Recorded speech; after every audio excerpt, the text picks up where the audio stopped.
प्रिय विद्यार्थियों, आज मैं आपके सामने अध्याय 2 सॉल्यूशन में की बात करूंगा। जैसे कि मैंने कल पिछले वीडियो में आपको बताया था सांद्रता के बारे में। सांद्रता निश्चित ताप पर विलायक के निश्चित आयतन में घुली हुई विलेय पदार्थ की ग्राम मात्रा होती है। तो सांद्रता को हम सूत्र के रूप में हमने लिखा था, सांद्रता बराबर होता है हमारे पास सांद्रता बराबर विलेय की ग्राम मात्रा बटे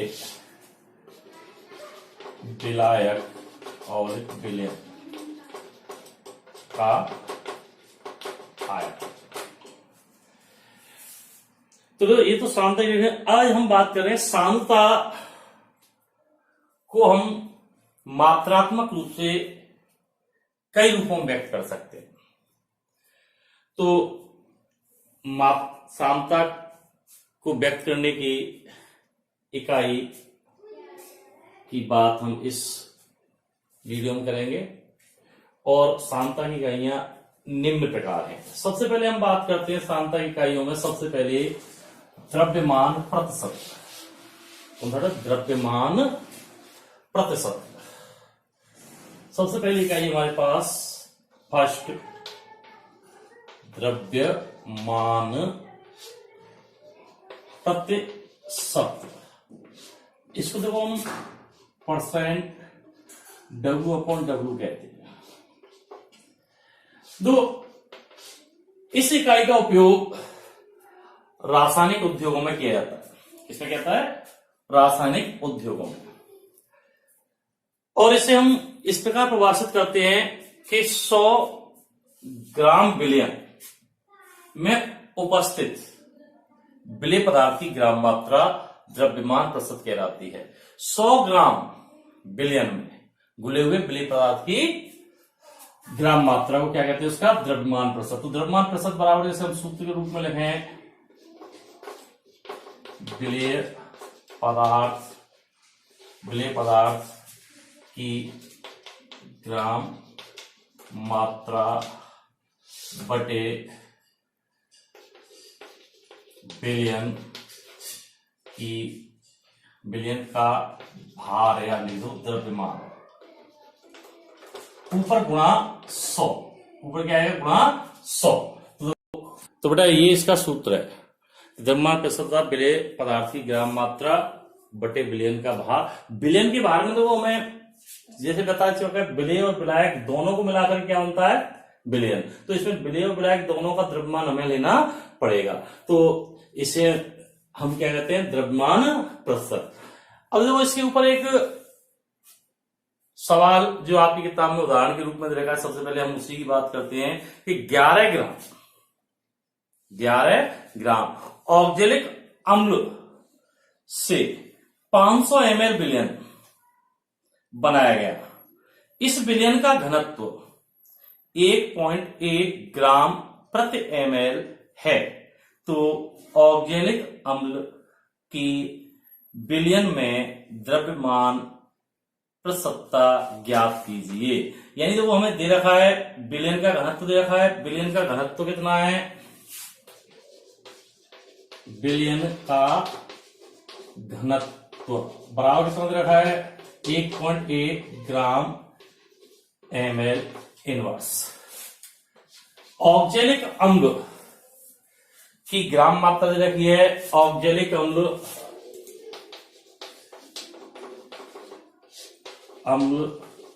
की ग्राम मात्रा हमें दे रखी है बेटा कितनी? देखो सवाल में दे रखी है हमें विलयन का आयतन दे रखा है। तो मात्रा में दे रखी 11 ग्राम और विलयन का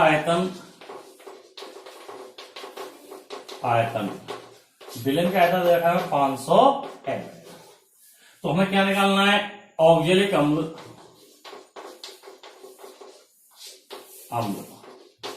का द्रव्यमान प्रतिशत, ये हमें क्या करना है, ज्ञात करना है। तो बेटा, तो सवाल के अंदर हमें ये दे रखा है, तो हम सबसे पहले क्या करेंगे कि देखो हमें सूत्र के अनुसार विलेय पदार्थ की ग्राम मात्रा है 11, बिलियन का भार, बिलियन का भार, लेकिन यहां पर हमें बिलियन का कहीं पर भी भार नहीं दिया, बिलियन का आयतन दिया है और बिलियन का क्या दिया है, घनत्व। तो सबसे पहले हम सवाल को हल करते समय बिलियन का भार ज्ञात करेंगे, बिलियन का क्या निकालेंगे, द्रव्यमान। तो देखो इसको कैसे हल करेंगे, हम सुनेंगे इसे हल। देखो बिलियन का घनत्व, जिसको स्मॉल डी से व्यक्त बराबर क्या होता है, बिलियन का द्रव्यमान बटे बिलियन का आयतन, ये होता है। इसको देखो मैंने, चलो स्मॉल एम मान लिया और इसको क्या मान लिया, वी। तो डी बराबर होता है एम अपॉन वी। तो घनत्व में देखा है 1.1 ग्राम ml इनवर्स बराबर बिलियन का द्रव्यमान, जो एम तो हमें ज्ञात करना है ही है, बटे आयतन दे रखा है 500 ml। तो अब देखिए इसमें से हम बिलियन का द्रव्यमान है ना, द्रव्यमान स्मॉल एम बराबर क्या जाएगा हमारे पास, बोलिए। तो इसका बच गुणा कर दे इससे, तो 1.1 गुणा 500 ग्राम यानी 550 ग्राम, ये तो आ गया। देखो हमारे पास बिलियन का द्रव्यमान। अब हम क्या निकालना है, औद्योगिक अम्ल का द्रव्यमान प्रतिशत यानी डब्ल्यू बटे डब्ल्यू। तो देखिए अब ये तो हो गया। अब इसके बाद देखो हम क्या निकालें, डब्ल्यू अपॉन डब्ल्यू। तो देखो अब सवाल के अनुसार ऑक्सैलिक अम्ल का द्रव्यमान प्रतिशत है ना बराबर, अब देखिए द्रव्यमान प्रतिशत जैसे बराबर क्या है, तो सूत्र आपके पास है ही है, क्या है, बिलियन औद्योगिक अम्ल की ग्राम मात्रा कितनी है, 11 बटे बिलियन का भार, बिलियन का द्रव्यमान कितना है, बिलियन का भार कितना है बेटा हमारे पास 550 अभी निकाला था, गुणा 100, कितना 100। अब इसको हल कर लेंगे तो हमारे पास औद्योगिक अम्ल का प्रतिशत द्रव्यमान है डब्ल्यू अपॉन डब्ल्यू बराबर कितना आ जाएगा, इसको तो हल कर लो, ये इससे कट गया, 11 पंजे 55, तो क्या आया हमारे पास यहाँ पर 10/5 यानी कितना आ गया 2, कितना आया 2%, कितना आ गया भाई 2%। तो इस तरह के देखो इस पर सवाल पूछे जाते हैं। तो इस प्रकार हम क्या निकाल सकते हैं, द्रव्यमान प्रतिशत। तो द्रव्यमान प्रतिशत दोबारा सुन लेंगे, 100 ग्राम बिलियन में घुले हुए विलेय पदार्थ की मात्रा होती है, ग्रामों में क्या है मात्रा होती है। तो ये तो हुआ अब की बात। तो देखो इसको हम लिखेंगे तो यूं लिख सकते हैं, या 2% डब्ल्यू अपॉन डब्ल्यू है ना। अब तो इसके बाद आता है दूसरा द्रव्यमान प्रतिशत के बाद हम बात करेंगे, जो द्रव्यमान प्रतिशत है इसके बाद हम बात करते हैं अब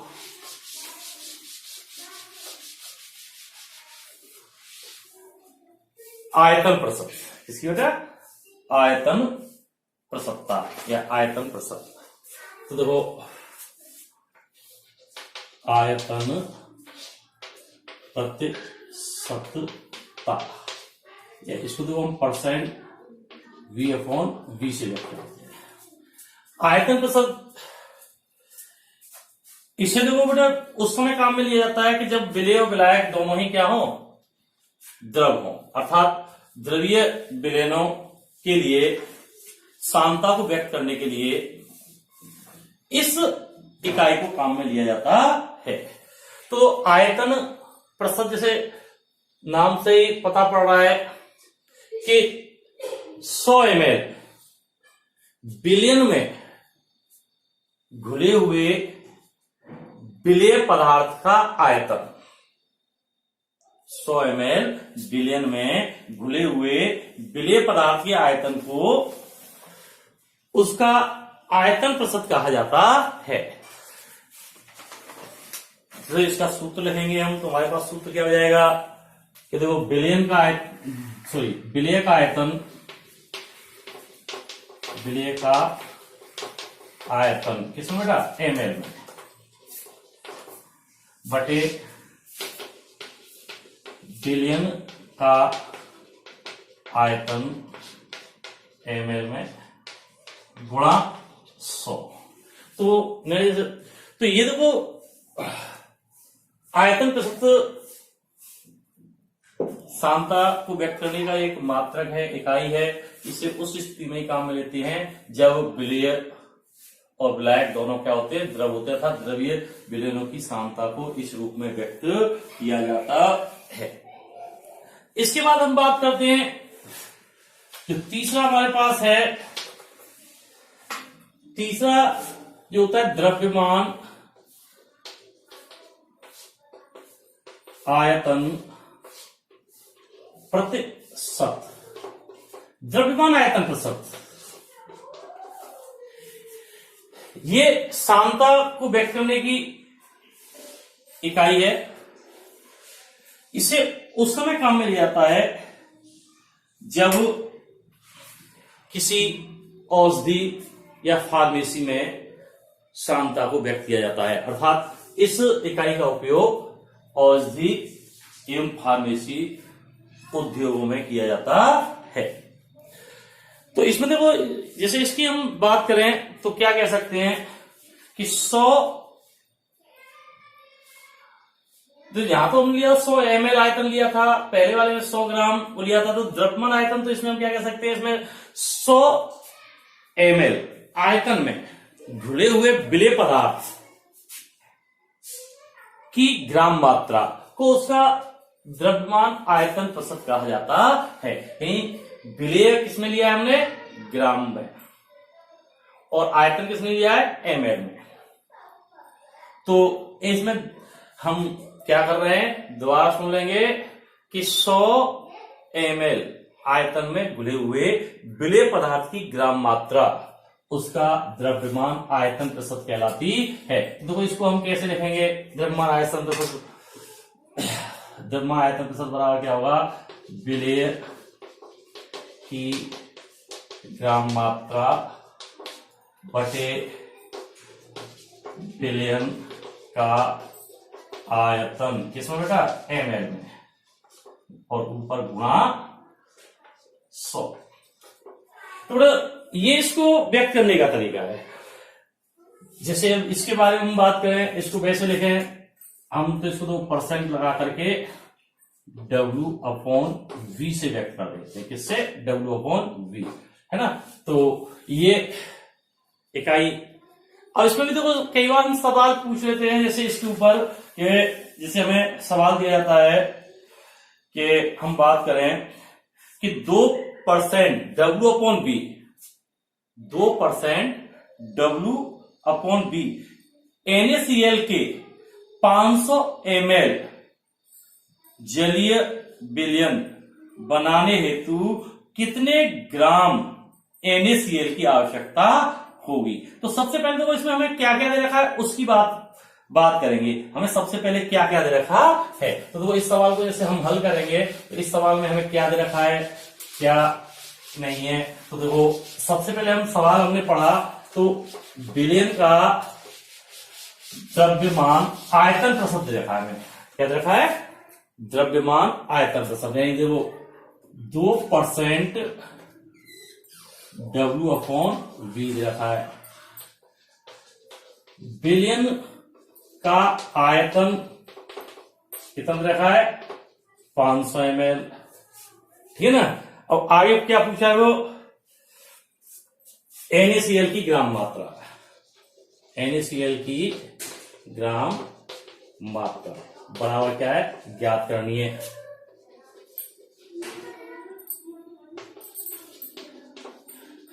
ठीक है, तो अब तो इसको मुझे हल करना है।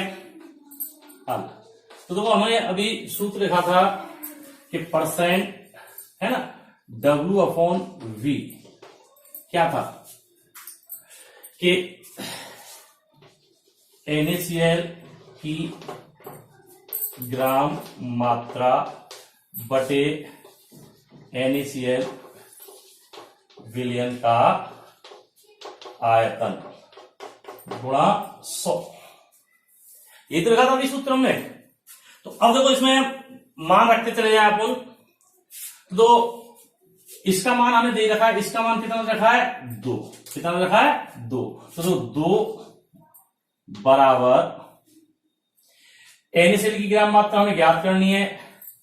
हमने मान लिया अपनी तरफ से NaCl की ग्राम मात्रा मैंने अपनी तरफ से x मान ली, क्या मान ली, x अपॉन 500 गुणा 100। तो देखो इससे 0 0 कट गया, तो बराबर देखो मैं आगे लिख रहा हूं क्या आ जाएगा, 5 दूनी 10, तो x बराबर क्या है 10 ग्राम, क्या आएगा बेटा, x बराबर 10 ग्राम, कितना आ गया 10 ग्राम। तो 2% द्रव्यमान आयतन प्रतिशत विलयन बनाने के लिए NaCl की 10 ग्राम मात्रा की आवश्यकता होगी। तो इस तरह से देखो इसके ऊपर हम सवाल हल कर सकते हैं। अब देखो इसके बाद अन्य जो महत्वपूर्ण इकाइयां हैं उनमें हम सबसे पहले बात करेंगे मोलरता, जो आपने 11वीं में पढ़ी है, मोलरता। क्या बेटा, मोलरता, मोलरता। इसको तो हम कैपिटल M से व्यक्त करते हैं, तो मैं सीसी बात करता हूं मोलरता। देखिए मोलरता भार आयतन मात्रा के अंतर्गत आती है। इसे हम इस प्रकार परिभाषित करते हैं कि 1 लीटर विलयन में घुले हुए विलेय पदार्थ के कुल मोलों की संख्या, 1 लीटर विलयन में घुले हुए विलेय पदार्थ के कुल मोलों की संख्या को उसकी मोलरता कहा जाता है। तो मोलरता क्या है, देखो विलेय पदार्थ के कुल मोल बटे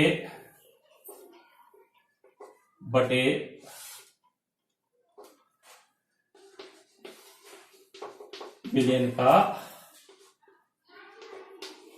आयतन, इसमें बेटा लीटर में। अब चूंकि विलेय के मोल बराबर क्या होता है, हम पढ़ चुके हैं, विलेय की ग्राम मात्रा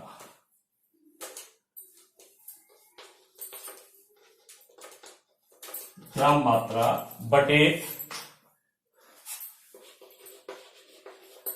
विलेय का अणुभार। तो बेटा इसका मान अगर यहां पर रखें तो हमारे पास मोलरता बराबर क्या हो जाएगी, मोलरता। देखो न्यूमेरिकल अधिकांशतः जो हम हल करते हैं इसी सूत्र से हल करेंगे, तो मोलरता बराबर क्या जाएगा, विलेय पदार्थ की ग्राम मात्रा बटे विलेय का अणुभार गुणा विलयन का आयतन, किसमें बेटा, लीटर में। ठीक है, तो ये मोलरता को, अब मोलरता का मात्रक हम बात करें, मोलरता का मात्रक, मोल प्रति लीटर होता है। क्या होता है बेटा? मोल प्रति लीटर। तथा ताप के साथ साथ, ताप परिवर्तित करने के साथ साथ इसका मान परिवर्तित होता है। यानी ताप बढ़ाने पर जो मोलरता है एक निश्चित सीमा तक बदलती है, क्योंकि यह एक भार आयतन मात्रक है और ताप परिवर्तित करने पर विलयन के आयतन में परिवर्तन होता है। यानी ताप बढ़ाने पर इसका मान बदलता है, ताप परिवर्तित करने पर इसके मान में क्या होता है? परिवर्तन होता है। अब इसके ऊपर भी देखो बेटा, आपके ऊपर सवाल पूछे जाते हैं। जैसे मैं आपको एक छोटा सा ही सवाल ले रहा हूं मोलरता के ऊपर, जिसे हमने 11th में भी किया था। उस विलयन की मोलरता ज्ञात कीजिए, उस विलयन की मोलरता ज्ञात कीजिए जिसमें 50 ग्राम NaOH, 50 ग्राम NaOH 450 ml नहीं 450 ml विलयन में घुला हुआ है। तो देखो विलयन की हमें क्या निकालनी है? मोलरता। तो सबसे पहले हमें क्या दे रखा है उसके बारे में बात करेंगे।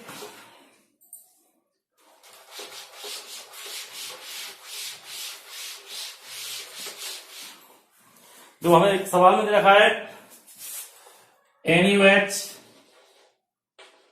की ग्राम मात्रा बराबर 50 ग्राम, ठीक है ना। अब तो फिर दे रखा हमें विलयन का आयतन, विलयन का आयतन कितना देखा है? 450 ml। अब इसको मैं यही कि लीटर बदल दूं तो 450 बटे 1000 लीटर, यानी इसमें हम भाग लेंगे तो हमारे पास क्या होगा? देखो जैसे 9 और 20, 9 बटे 20 लीटर। कोई दिक्कत? अब देखिए हमें क्या निकालनी है? विलयन की मोलरता, मोलरता बराबर क्या करनी है? ज्ञात करनी है। तो हल, तो सबसे पहले देखो हमें सूत्र के अनुसार विलय NaOH का क्या चाहिए? अणुभार। तो NaOH का अणुभार, अणुभार हमारे पास क्या होगा? तो Na परमाणु भार 23 प्लस ऑक्सीजन का 16, हाइड्रोजन का 1 बराबर कितना हो गया? 40 ग्राम में व्यक्त करते हैं, ग्राम अणुभार कहते हैं इसको। अब तो हमारे पास सूत्र है, सूत्र मोलरता बराबर विलय NaOH की ग्राम मात्रा बटे NaOH का अणु भार गुणा विलयन का आयतन। किसमें बेटा? लीटर में। तो अब देखो इसके मान को हम इसमें रखते चले जाएं तो देखो हमारे पास हमें क्या दे रखा है? हम बात करें तो देखो हमें यहां पर क्या दे रखा है? जैसे देखो इसको मैं साफ ही कर देता हूं। तो हमारे पास क्या था? विलय की मात्रा कितनी? 50 ग्राम बटे NaOH का कितना है? अणुभार कितना है? 40 गुणा आयतन कितना है? 9 बटे 20 लीटर। या देखो इसको हम 50 बटे 40 गुणा 20 बटे 9। तो इसको तो हमने काट लिया कितने? 2 बार, 2 से इसको काट लिया 25 बार, तो 25 बटे 9। या तो हम मोल प्रति लीटर लिख रहे हैं या क्या लिख रहे हैं? 25 बटे 9 कैपिटल एन। ये इस विलयन की क्या आ गई? मोलरता। अब इसमें आप भाग दे लेंगे, 9 दूनी 18, अब भाग अपने आप दे देना आप, तो 2 पॉइंट समथिंग इसकी मोलरता निकल के आ जाएगी। तो इस तरह से हम मोलरता के रूप में भी विलयन की सामता को व्यक्त करते हैं। अब इसके बाद आता है एक नया शांताउ व्यक्त करने की अगली इकाई है मोललता। कौन सी बेटा? मोललता।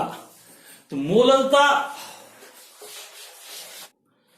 जोड़े, इसके बाद एक नया मात्रक आता है मोललता।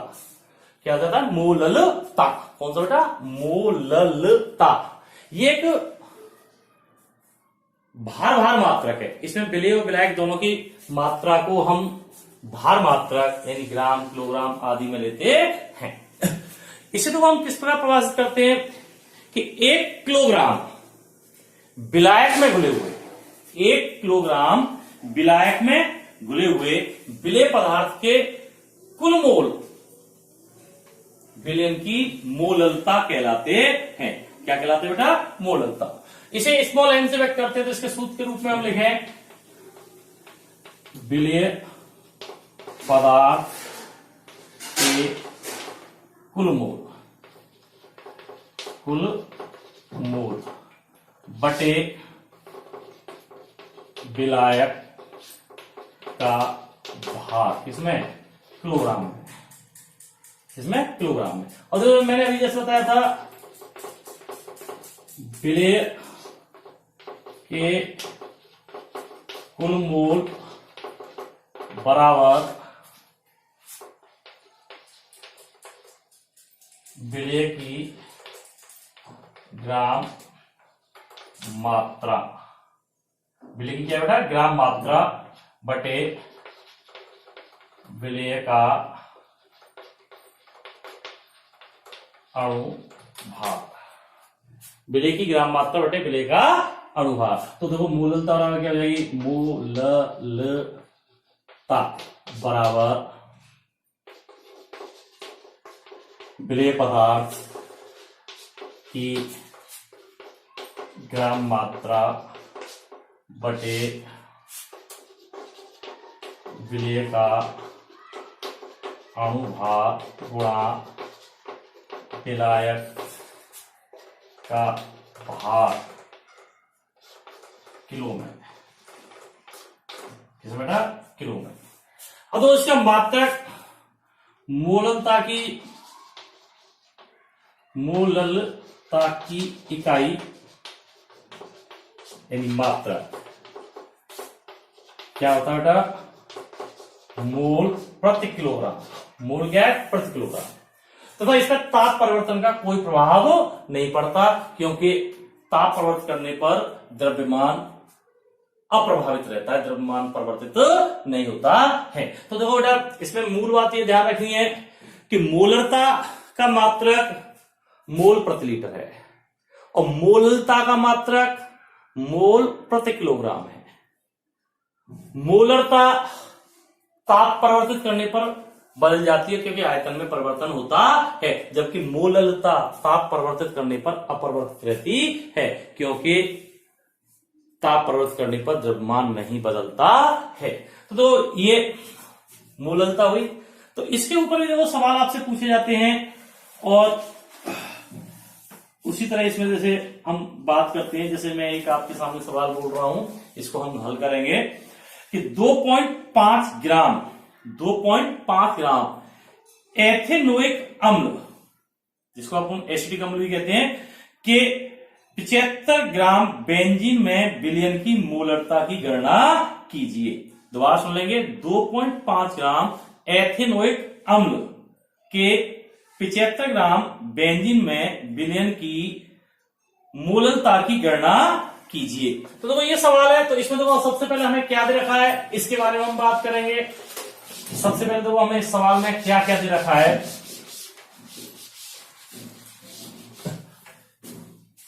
तो एक तो जगह में विलेय C2H5 सॉरी CH3COOH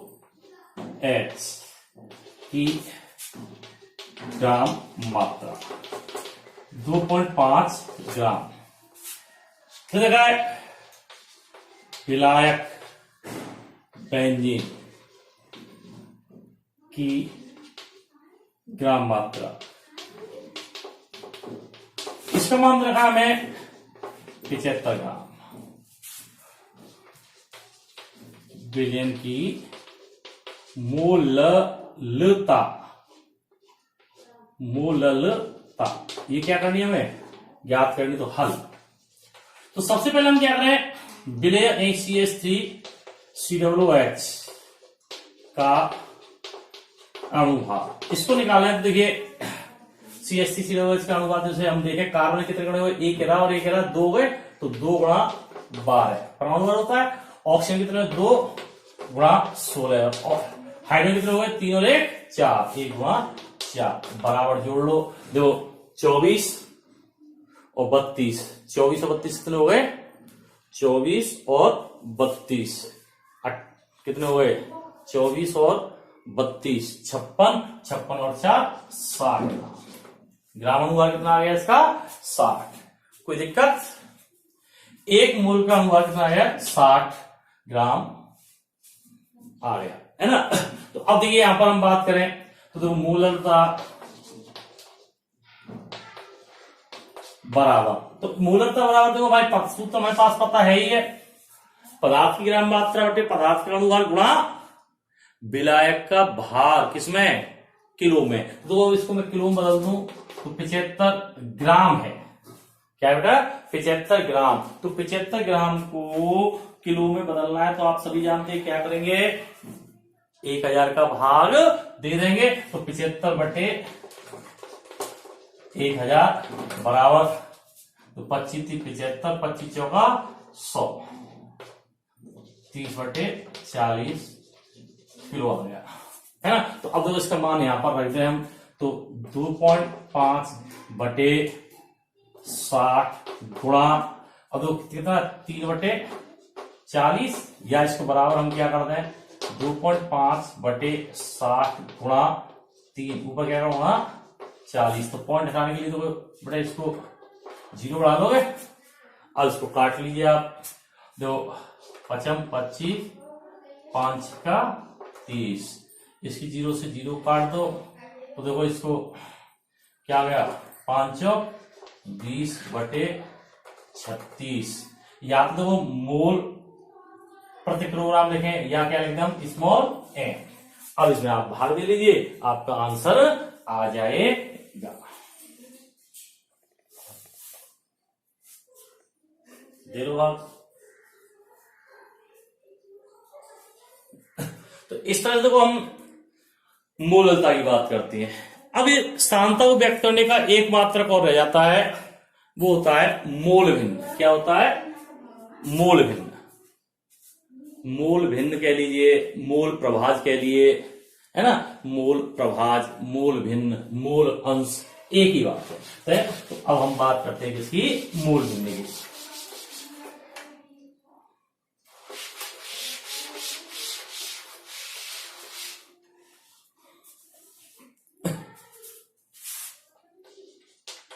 मोल भिन्न या मोल अंश या मोल प्रभाज, थोड़े यह भी सांद्रता को व्यक्त करने की एक इकाई है। कौन सा बेटा, मोल अंश मोल प्रभाज है। तो इसमें देखो क्या है बेटा, हम इसको कैसे प्रभावित करते हैं कि विलयन, जैसे हम जानते हैं विलय और विलायक दोनों का मिश्रण है, तो किसी भी विलयन में उपस्थित किसी अवयव की मोल भिन्न, मोल भिन्न अवयव के मोल एवं विलयन के कुल मोल का अनुपात है। यानी किसी भी अवयव की मोल भिन्न विलयन में उस स्वयं अवयव के मोल एवं विलयन के कुल मोलों का अनुपात है। तो देखो इसको हम इस प्रवाह के रूप में लिखा है, मोल भिन्न बराबर क्या होगी, विलयन में अवयव के मोल, अवयव के मोल बटे विलयन, विलय प्लस विलायक। देखो बेटा मैंने इसीलिए ऊपर लिख रखा है, मिटाया ही नहीं है, कि कुल मोल, तो डोर भिन्न को हम किससे व्यक्त करते हैं? एक्स से व्यक्त करते हैं। किससे व्यक्त करते हैं बेटा? एक्स से। किससे? एक्स से। तो देखो हम यूं लिख सकते हैं कि एक्स बराबर एन, स्मॉल एन क्या है बेटा? विलय के मोल बटे small N plus capital N. कैसे हो गया बेटा? ये क्या हो गया? विलयन के कुल मोल। तो ये मात्रक रहित होती है